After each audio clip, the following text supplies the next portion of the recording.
ध्यान ना बेटा, चैप्टर नंबर 10 स्टार्ट कर रहे हैं तुम्हारे लिए, हीरोन का सूत्र। ये चैप्टर का नाम है।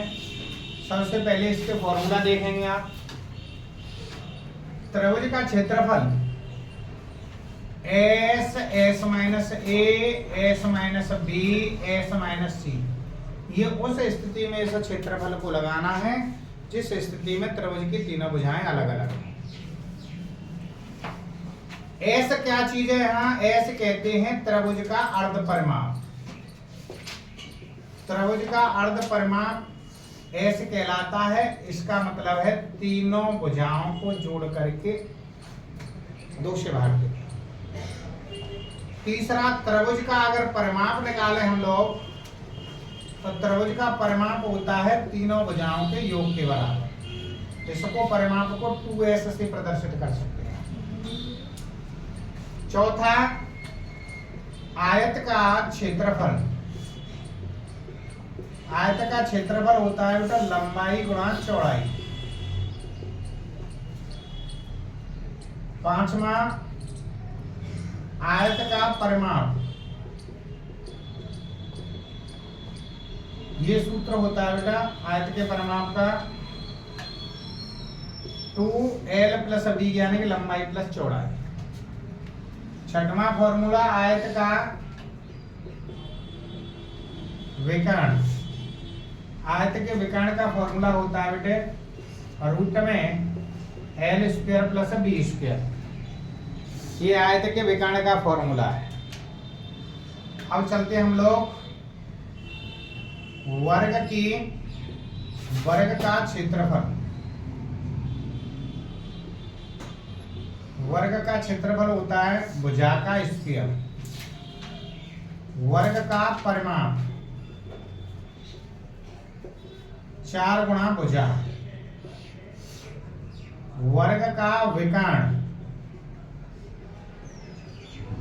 वर्ग के विकर्ण होता है √2a। 10वां फॉर्मूला समबाहु त्रिभुज का क्षेत्रफल। ए जो है यहाँ भुजा है, ए को भुजा कहते हैं, इतना ध्यान रखना। समबाहु त्रिभुज का क्षेत्रफल √3/4 ए स्क्वायर अर्थात भुजा का स्क्वायर। 11 वाला समद्विबाहु त्रिभुज का क्षेत्रफल। ये उस स्थिति में लगाना है बेटा कि जब आधार दिया हो, मान लें ए, और जो 2 बराबर भुजाएं हैं, दोनों बराबर भुजाओं को बीबी मान लें अगर लोग, तो उस समय की कंडीशन में समद्विबाहु त्रिभुज का जो क्षेत्रफल होता है वो होता है a/4 और रूट में 4b square minus a square. 4b square minus a square. ये समद्विबाहु त्रिभुज का क्षेत्रफल होता है। अब यही अगर हम लोग निकालें समांतर चतुर्भुज का क्षेत्रफल। समांतर चतुर्भुज का क्षेत्रफल। समांतर चतुर्भुज का जो क्षेत्रफल होता है वो होता बेटा तुम्हारे काजे आधार और शीर्ष लंब के, यानी कि यहाँ आधार गुणा शीर्ष लंब। इसको प्रदर्शित करना चाहें आधार को आप b से और शीर्ष लंब को h से प्रदर्शित कर सकते हैं। ये समांतर चतुर्भुज का क्षेत्रफल होता है। समलंब का जो क्षेत्रफल होता है, समलंब का क्षेत्रफल ये बराबर होता है 1/2 है।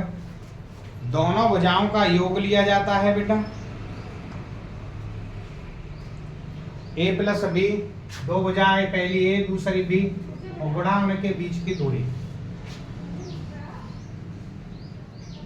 समचतुर्भुज का क्षेत्रफल।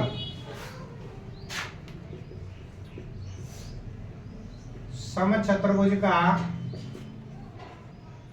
क्षेत्रफल जो होता बेटा 1/2 गुणा d1 गुणा d2। d1 का मतलब है पहला विकर्ण और d2 का मतलब है दूसरा विकर्ण। दोनों विकर्णों के गुणनफल कर दीजिए, 2 से भाग दीजिए, क्षेत्रफल ज्ञात हो जाएगा। और एक और फॉर्मूला लिख लें समचतुर्भुज का परिमाप।